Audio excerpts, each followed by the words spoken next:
Okay guys, welcome back once again to Thai Talk, coming at you from the land of smiles, also known as Thailand. And this is episode 3, and today we're going to be cleaning up the CVT case. The reason for this is because I made a little bit of a mistake and I painted the faceplate with a high temperature red paint. At the time I thought it would be super cool and look great, but actually when I started the scooter and ran it, it sprayed the red paint everywhere inside the CVT case. So today I'm going to have to clean it up and try to get rid of as much of that red paint as possible. Now as you can see from this video, it actually looks really great. But as I say, for some reason I think the velocity of the faceplate spinning was too much for the paint and it sprayed red paint everywhere. And that was not good at all. So what we're going to need for this job is firstly an 8mm socket. And then to make things a little bit easier and to make undoing stiff bolts a little bit easier is a socket extension. This is just a short socket extension, but it really does help. So what we're going to do first is just crack all the bolts, and then you can use just the socket extension and the socket to twist the bolts out. I find this can speed things up quite dramatically. And there's our other little dog, Diffie, just on patrol, making sure that everything is cool in the manor. Right, now I've got the case off, you can get a look at inside the CVT case. Obviously you can see that I've replaced the painted faceplate now. This is a stock faceplate from a ZX Dio that I had laying around. So to take the faceplate off, you're going to need a cordless impact gun. This has to be one of the best tools that I've purchased for working on the Dio. So first of all, the faceplate nut is a 17mm nut, and I've just buzzed that off with the impact gun. Then your faceplate should just slide off, revealing the variator behind. Obviously you can see there's a little bit of rusting and corrosion and a little bit of scoring on the inside of the faceplate. That's something that I'll deal with in the future. Now next, you've got the clutch bell. The clutch bell is held in place with a 14mm nut. And again, we can use the cordless impact gun just to buzz that straight off. I've seen a few different methods for getting off the nuts from the front and rear pulley, but the impact gun certainly is the best.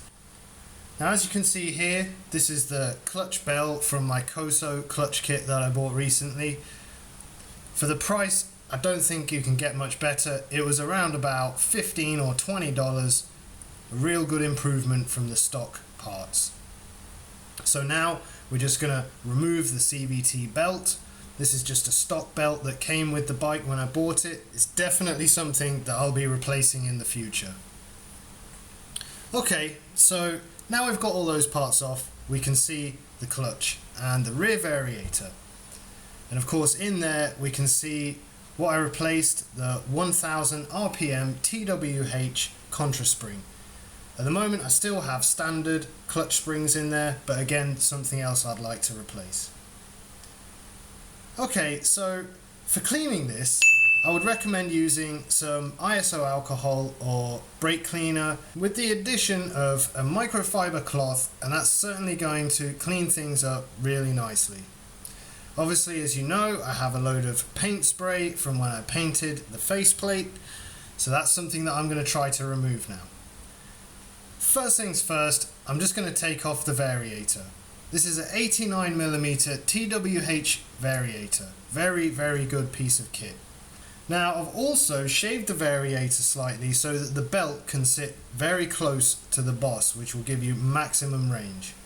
Inside the variator I've got 6 TWH 7-gram weights, which I find work perfect for the setup that I have here.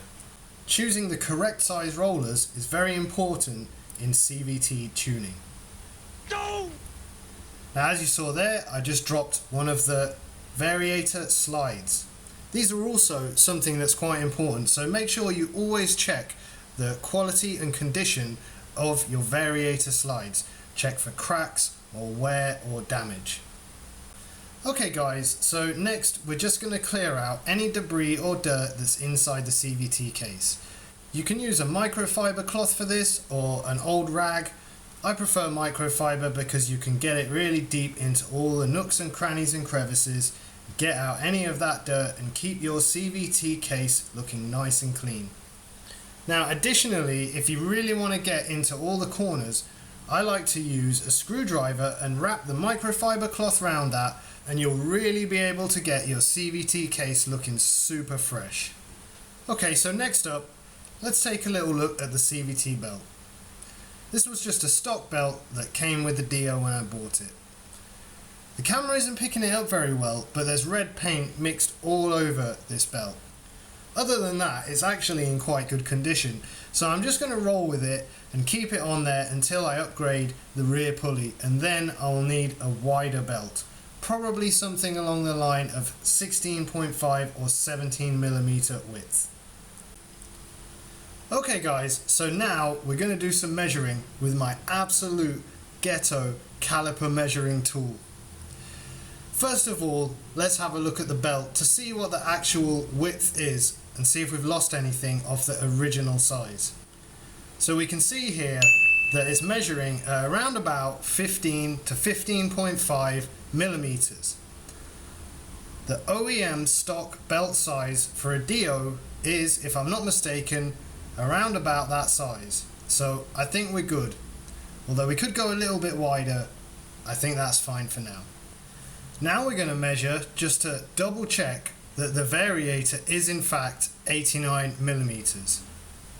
We can see here that that is reading pretty much close enough to 89 millimeters. So I'm happy with that, and we can see that TWH are spot on with their measurements. Now we're going to measure the stock Dio rear pulley. I'm not sure what the size is supposed to be, but the caliper tool is going to tell us now. So we can see here that that rear pulley is measuring in at around about 106 millimeters. That certainly gives us a little bit of room to play if we want to upgrade the size. I'd say 8 to 10 millimeters of play. So now we're going to clean the rear pulley. You might be able to see that there is some red spots of paint all over the face of that pulley. So I'm going to use the ISO alcohol and the microfiber cloth just to give that a little bit of a clean. First, just let's inspect it and check for any wear or damage. Seems fine. I think we're good to go with the cleaning. So first of all, I'm just going to rub around the edge there where we could see the paint. And if anything decides that it wants to be a little bit sticky and a little bit difficult, then we will go for the ISO alcohol. So what I suggest is you take your ISO, dip the tip of the cloth in, and then you can begin to rub around the edge just to get all of that paint or dirt. Let's say if your rear pulley is just generally dirty and you want to clean it, then you can use the ISO alcohol and the microfiber cloth, and that should clean it up really nicely. So you can see here I'm just rubbing around the edge just to make sure that I get rid of all of that paint, because once I've sealed all this back up again, I don't want the paint spraying all over the place. So we can see that it's looking pretty nice now, and I guess it's ready to go back on. One thing that I do want to mention about this pulley, and a reason why I'd like to upgrade it, is because if you can see there, there's quite a lot of movement in the needle bearing inside of the pulley. And it does rattle when it's going. So that's something that I definitely need to replace at some point in the near future. Now, let's get the CVT case back together. Now we've put the clutch on, let's put the variator on with the boss. Should slide on very easily and not have any resistance or force holding it. Next, we're going to put on the CVT belt.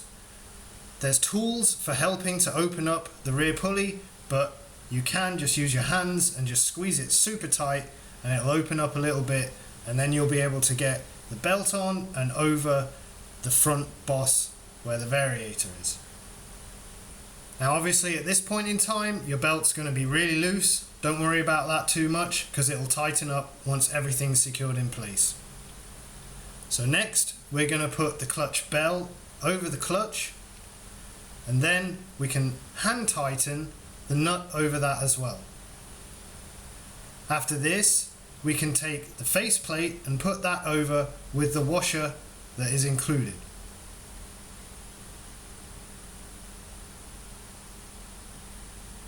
So, of course, we just hand tighten the nut over that as well, and then we can take our cordless impact gun and tighten those up properly. And once again, it's a 14mm socket for the rear and a 17mm socket for the front. Now, I would say that you want to be careful when using a cordless impact gun because they can be very powerful, and if you haven't put the right size socket onto the gun, you could strip the nut very, very easily, and that's going to be a real pain trying to get that back off again once it's stripped and tightened down. So just be careful to make sure that you use the right size socket and it's on properly.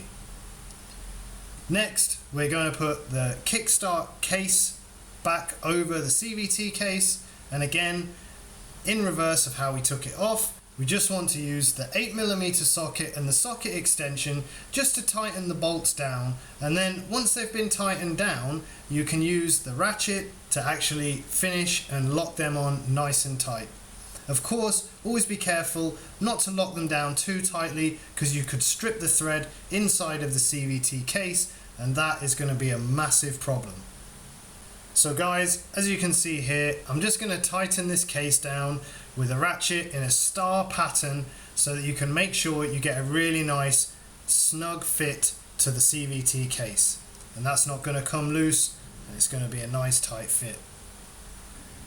Okay, so we're coming now to the end of this third episode of Ty Talk.